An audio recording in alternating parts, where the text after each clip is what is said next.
ಇದುವರೆಗೂ ಸರ್ಕಾರ ಅನುದಾನನೇ ಕೊಟ್ಟಿಲ್ಲ. ನಾಳೆ ಮೀಟಿಂಗ್ ಕರೆದಿದ್ದೀವಿ, ಸೋಮವಾರ ಚರ್ಚೆ ಮಾಡ್ತೀವಿ. ಸರ್, ಪಂಚಮ ಸಾರಿ ಸ್ವಾಮೀಜಿಗಳು ರಾಜೀನಾಮೆ ಹೋರಾಟ ಕರೆದಿದ್ದಾರೆ. ಲಾಠಿ ಚಾರ್ಜ್ ಆಗಿದೆ. ಪ್ರಜಾಪ್ರಭುತ್ವದಲ್ಲಿ ಹೋರಾಟ ಮಾಡಲಿಕ್ಕೆ ಅದರಿಂದ ಎಲ್ಲವೂ ಕೂಡ ಸಂವಿಧಾನದ ರೀತಿ ಇರಬೇಕಲ್ವಾ. ಹಿಂದಿನ ಸರ್ಕಾರ ಬಿಜೆಪಿ ಸರ್ಕಾರ ಅವ್ರಿಗೆ ಟೋಪಿ ಹಾಕ್ತಾರೆ. ಈಗ ಪ್ರತಿಭಟನೆ ಮಾಡ್ತೀನಿ ಅಂತ ಅಫಿಡವಿಟ್ ಹಾಕ್ತವ್ರು ಯಾರು? ಕೋರ್ಟ್ ಮುಂದೆ, ಹೈಕೋರ್ಟ್ ಮುಂದೆ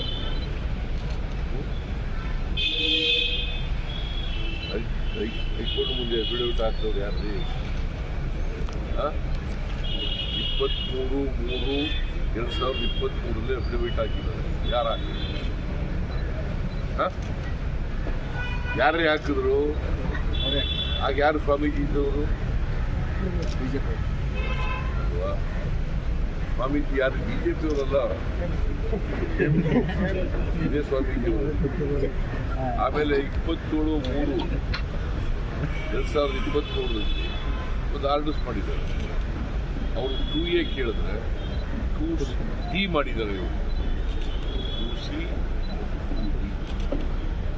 3Bನಲ್ಲಿ ಪಂಚಮಶಾಲಿಗಳಿದ್ದಾರೆ.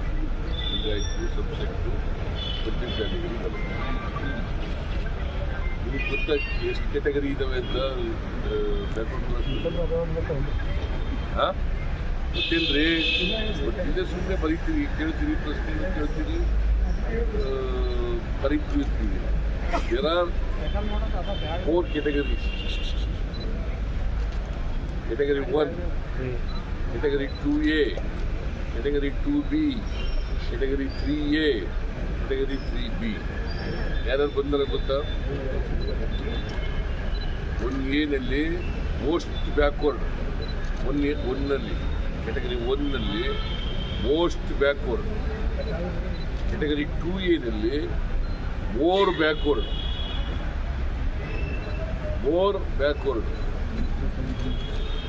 ಕ್ಯಾಟಗರಿ 3A ಒಕ್ಕಲಿಗರು ಬರ್ತಾರೆ.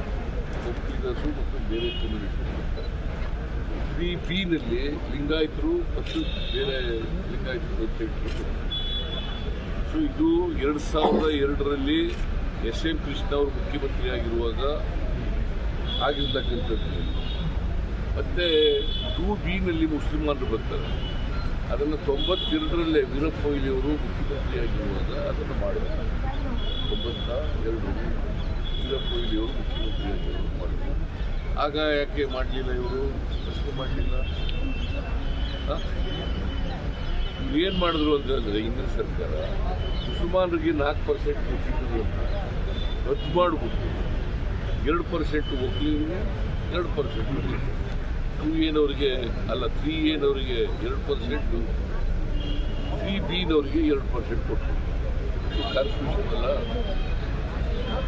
ಹೇಳಪ್ಪ, ನೀವೇ ಹೇಳಿ. ನೀವು ಗೊತ್ತಿದ್ರೆ, ಕಾನ್ಸ್ಟಿಟ್ಯೂಷನ್ ಗೊತ್ತಿದ್ರೆ ಹೇಳಿ. ಇದು ಮಾಡಿದವರು ಬಿಜೆಪಿ ಸರ್ಕಾರದವರು. ಹಾಗ್ಯಾಕೆ ಪ್ರತಿಭಟನೆ ಮಾಡಲಿಲ್ಲ ಇವರು? ಯಾಕೆ ಪ್ರತಿಭಟನೆ ಮಾಡಲಿಲ್ಲ?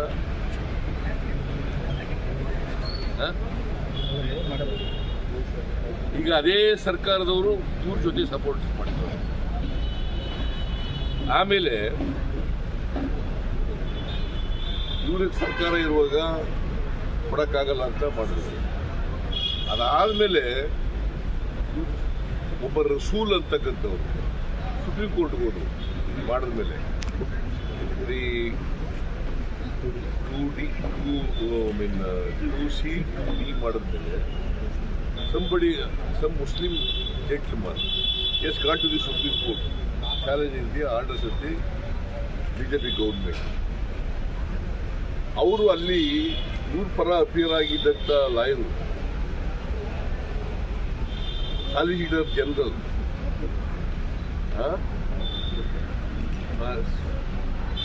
ಸಾಲಿಸಿಟರ್ ಜನರಲ್ ಅಡ್ವೊಕೇಟ್ ಇವ್ರ ಪರ ಅಪಿಯರ್ ಆಗಿದ್ದವರು. ಅವರು ನಾವು ಯಾವ ಕಾರಣಕ್ಕೂ ಬದಲಾವಣೆ ಮಾಡಲ್ಲ, ಹಿಂದೆ ಇದ್ದಂತೆ 2002ನೇ ಇಸ್ವಿನಲ್ಲಿ ಯಾವುದು ಇಶ್ಯೂ ಆಗಿತ್ತು ಅದನ್ನು ಬದಲಾವಣೆ ಮಾಡಲ್ಲ ಅಂತ ಅಡ್ಮಿಟ್ ಮಾಡ್ತಿದ್ರು.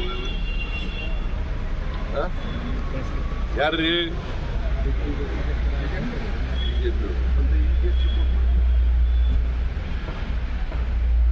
ಆ ಚಳುವಳಿ ಮಾಡಿದ್ರು ಈಗ ಯಾಕೆ ಮಾಡ್ತಾರೆ ಹೇಳಿ ಅಪ್ಪ. ನಾವು ಹೇಳೋದು ನಾನು 2 ಸಾರಿ ಮೀಟಿಂಗ್ ಮಾಡಿದ್ದೆ. ನಾನು ಏನು ಹೇಳಿದ್ದೀನಿ ಅಂತ ಹೇಳಿದ್ರೆ, ನೋಡಪ್ಪ, ನೀವು ಕಾನೂನು ಪ್ರಕಾರ ಇರೋದು, ಕಾನ್ಸ್ಟಿಟ್ಯೂಷನ್ ಪ್ರಕಾರ ಇರೋದು, ಪರ್ಮನೆಂಟ್ ಬ್ಯಾಕ್ವರ್ಡ್ ಕ್ಲಾಸ್ ಕಮಿಷನ್ ಅಂತ ಹೇಳಬೇಕು. ಅವರು ಸರ್ವೆ ಮಾಡಿ ಇವರು 2Aಗೆ ಬರ್ತಾರ ಇಲ್ವೋ ಅಂತ ಶಿಫಾರಸು ಮಾಡ್ತಾರೆ. ಶಿಫಾರಸು ಬಂದ ಮೇಲೆ ನೋಡೋಣ, ನೀವು ಹೋಗಿ ಅಂತ ಹೇಳಿದೆ. ಅವ್ರು ಹೋಗ್ದೇನೆ ಚಳವಳಿ ಮಾಡ್ತೀವಿ ಅಂತ ಒಂದು. ಎರಡನೇದು, ಇವರು ಚಳವಳಿ ಮಾಡ್ತೀವಿ ಅಂತ ಹೇಳಿದ್ರು, ಮಾಡಿ ಅಂತ. ಟ್ರ್ಯಾಕ್ಟರ್ ಮೂಲಕ ಮಾಡ್ತೀವಿ ಅಂತಂದು ಟ್ರ್ಯಾಕ್ಟರ್ ತಗೊಬಂದು ಚಳವಳಿ ಮಾಡ್ತೀವಿ ಅಂತ. ಟ್ರ್ಯಾಕ್ಟರ್ ಮೂಲಕ ಮಾಡೋಕ್ಕಾಗಲ್ಲ. ನೀವು ವೆಂಟ್ ಟು ದಿ ಕೋರ್ಟ್ನವ್ರು ಏನು ಹೇಳಿದ್ರು, ಶಾಂತಿಯುತವಾಗಿ ಮಾಡಿ ಅಂತ ಹೇಳಿದ್ರು. ಸಾರ್ವಜನಿಕರಿಗೆ ತೊಂದರೆ ಕೊಡದೇ ಶಾಂತಿಯುತವಾಗಿ. ಇವರು ಶಾಂತಿಯುತವಾಗಿ ಮಾಡೋದ್ರ ಬದಲು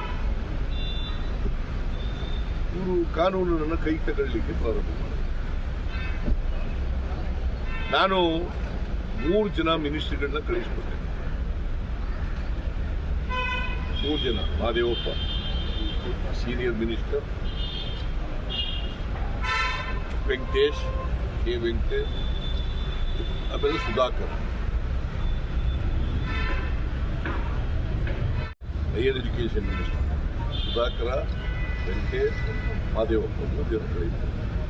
ಅವರು ಕರೆದಿದ್ದಾರೆ, ಹೋಗಿ ನೀವು ಒಂದು 10-15 ಜನ ಬರ್ರಿ, ಚೀಫ್ ಮಿನಿಸ್ಟರ್ ಜೊತೆ ಮಾತಾಡಿಸ್ತೀವಿ. ಆ ಚೀಫ್ ಮಿನಿಸ್ಟರ್ ಜೊತೆ ಮಾತಾಡಿಸ್ತೀವಿ ಅಂತ ಕರೆದ್ರೂ ಕೂಡ ಬರಲಿಲ್ಲ. ಇಲ್ಲ, ಚೀಫ್ ಮಿನಿಸ್ಟರ್ ಬರಬೇಕು ಇಲ್ಲಿಗೆ ಅಂತ. ಚಳವಳಿ ಮಾಡೋ ಗುಂಪುಗಳು ಮಾಡ್ತಾರೆ, ಚಳವಳಿಗಳು ಭಾಳ ಗುಂಪುಗಳು ಮಾಡ್ತಾರೆ, ಭಾಳ ಜನ ಮಾಡ್ತಾರೆ. ಎಲ್ಲ ಕರೆದಕ್ಕೆಲ್ಲ ಹೋಗೋಕ್ಕಾಗುತ್ತೆ. ಚೀಫ್ ಮಿನಿಸ್ಟರ್ ಸುವರ್ಣಸೌಧಕ್ಕೆ ಕರೆದ, ಬರ್ರಿ ಮಾತಾಡೋಣ. ಯಾಕಂದ್ರೆ ಎಲ್ಲ ಚಳುವಳಿಗಾರರ ಜೊತೆ ಇದನ್ನೆಲ್ಲ ಮಾಡೋಕ್ಕಲ್ಲ. ಅವ್ರು 8,000 ಜನ ಇತ್ತು, ಮಾಡೋಕ್ಕಲ್ಲ. ಆಗ ಏನು ಮಾಡಿದ್ರು, ಕರೆದ್ರೂ ಬರಲಿದೆ ಅಂತ ವಿಧಾನಸೌಧಕ್ಕೆ ಅಲ್ಲ ಸುವರ್ಣಸೌಧಕ್ಕೆ ನುಗ್ಗಕ್ಕೆ ಪ್ರಾರಂಭ ಮಾಡಿ ಕಲ್ಲು ಹೊಡೆದ್ರು ಪೊಲೀಸ್ನವರು. ಏನು ಮಾಡ್ಬೇಕು ಈಗ? ಹಡಿಬೇಕಾ ಬೇಡವಾ? ಸುವರ್ಣಸೌಧಕ್ಕೆ ನುಗ್ಗಕ್ಕೆ ಬಿಡ್ಬೇಕಾ? ನಾವು ಕಲ್ಲು ಹೊಡೆದಿಲ್ಲ ಅಂತ ಯಾರು ಅವ್ರು ಬೇಕಾದ್ರೆ ಫೋಟೋಗಳು ತೋರಿಸ್ತೀನಿ. ಅವ್ರು ಕಲ್ಲು ಹೊಡೆದಿರೋದು, ನುಗ್ಗೋದು, ರಸ್ತೆ ಮೇಲೆ ಯಾಕೆ ಕುಟ್ಕಿದ್ರು ಬಂದು ಮಾಮಿ ಕಲ್ಲು ಎಸ್ತಿಲ್ಲ ಅಂತ ಹೇಳಿ ಕಲ್ಲು ಎಸ್ತಿದ್ದಾರ್ರಿ. 20 ಜನ ಪೊಲೀಸ್ನವ್ರಿಗೆ ಹೆಂಗೆ ಇಟ್ಬಿಟ್ಟು ಹೋಗೋದು? ಕಲ್ಲು ಎಸ್ತಿರೋದು, ಕಲ್ಲು ಎಸಿಲಿಲ್ಲ ಅಂತ. 20 ಜನಕ್ಕೂ ಹೆಚ್ಚು ಪೊಲೀಸ್ನವ್ರಿಗೆ ಕಲ್ಲಿ ಅವ್ರಿಗೆ ಏಟ್ ಬಿದ್ದು ಗಾಯ ಆಗಿದೆಯಲ್ಲ, ಹೆಂಗಾಯ್ತು? ಪೊಲೀಸ್ನವ್ರು ಎಸ್ಕೊಂಡ್ರ ಕಲ್ಲ?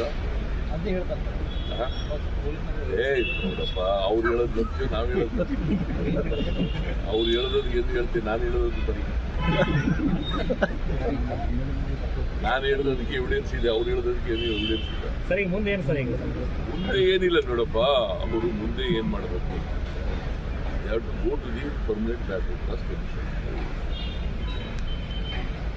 Permanent backward class commission ಅವರು ಹಿಂದೆ ಇದ್ದಂಥ, ಅವ್ರ ಕಾಲದಲ್ಲಿ ಇದ್ದಂಥ ಜಯಪ್ರಕಾಶ್ ಒಂದು ವರದಿ ಕೊಟ್ಟಿದ್ದಾರೆ. ಏನಂತ ಕೊಟ್ಟಿದ್ದಾರೆ ಅಂತಂದರೆ, 2A 2B ಇರೋ ರೀತಿಯಲ್ಲಿ ಇರಬೇಕು, ಅದಕ್ಕೆ ಯಾರು ಹೊಸದಾಗಿ ಸೇರಿಸಬಾರ್ದು.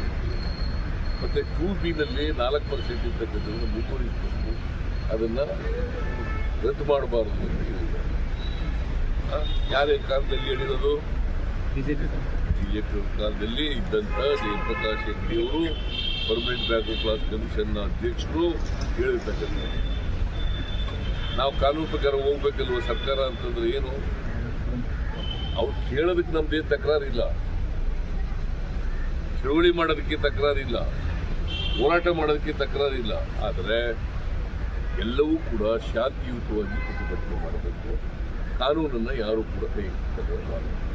ಕಾನೂನು ಕೈಗೆ ತಗೊಂಡು ಸಾರ್ವಜನಿಕರಿಗೆ ತೊಂದರೆ ಆದರೆ ಸರ್ಕಾರ ಕಣ್ಮುಚ್ಚಿಗೆ ಕೂತ್ಕೊಳ್ಳೋಕ್ಕಾಗಲ್ಲ ಅಲ್ವಾ? ಹೇಳಿ ಹೇಳಿ. ಕಾಂತರಾಜ್ ವರದಿ ತಗೊಂಡಿದ್ದೀವಿ ಸರ್ಕಾರ, ಅದು ಇನ್ನೂ ಕ್ಯಾಬಿನೆಟ್ ಮುಂದೆ ತಗೊಬಂದು ಚರ್ಚೆ ಮಾಡ್ತಾರೆ. ಕ್ಯಾಬಿನೆಟ್ ಮುಂದೆ ತಗೊಬಂದು ಚರ್ಚೆ ಮಾಡ್ತೀವಿ. ಸರ್, ಈಗ ಟುವಿಯಲ್ಲಿರ್ತಕ್ಕಂಥ ಕೆಲ ಸಮುದಾಯದವರು ಹೇಳಿಕೆಗಳನ್ನು ತಮ್ಮ ವಿರುದ್ಧ ನೀಡಿದ್ದಾರೆ. ಮುಖ್ಯಮಂತ್ರಿ ಲಿಂಗಾಯತ ವಿರೋಧಿ ಮುಖ್ಯಮಂತ್ರಿ ಈ ರೀತಿ ನಾನು ಸ್ವಾಮೀಜಿಯವರ ಬಗ್ಗೆ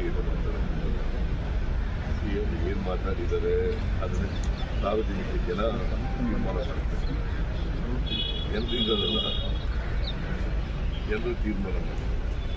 ಈಗ ನಾನೇನು ಹೇಳೋದು ಅಂತಂದರೆ ಸ್ವಾಮೀಜಿ ಹೇಗೆ ಎಲ್ರಿಗೂ ಕಾನೂನು ಒಂದೇ ಅಲ್ವಾ?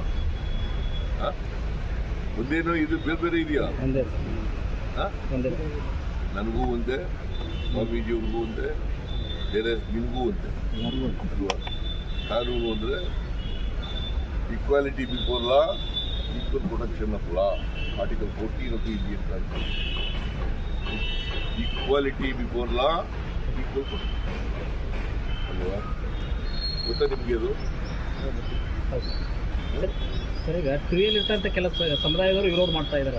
ಸಾಲಿ ಸೇರಿಸಬೇಡಿ ಅನ್ನುವಂಥ ವಿರೋಧ ವ್ಯಕ್ತ ಮಾಡ್ತಾರೆ. ಯಾರು? ಟುವಿಯಲ್ಲಿರ್ತಕ್ಕಂಥ ಸಮುದಾಯದವರು ಸರ್, ಇರ್ತಕ್ಕಂಥ ಸಮುದಾಯದವರು ಅವ್ರ ಅಭಿಪ್ರಾಯ ಹೇಳಕ್ಕೆ ಅವ್ರಿಗೆ ಸ್ವಾತಂತ್ರ್ಯ ಇದೆ. ಸ್ವಾಮೀಜಿಯವ್ರಿಗೆ ಅಭಿಪ್ರಾಯ ಹೇಳಕ್ಕೆ ಅವ್ರಿಗೆ ಸ್ವಾತಂತ್ರ್ಯ ಇದೆ. ಗೊತ್ತಾಯ್ತಾ? ಅಲ್ಟಿಮೇಟ್ಲಿ ಸಂವಿಧಾನ ಏನ್ ಹೇಳ್ತದೆ ಅದ್ರ ಪ್ರಕಾರ ನಾವು ನಡ್ತೀವಿ. ಸರ್, ಒಂದು ದೇಶ ಒಂದು ಚುನಾವಣೆಗೆ ಸರ್ ಕೇಂದ್ರ ಸಚಿವ ಸಂಪುಟ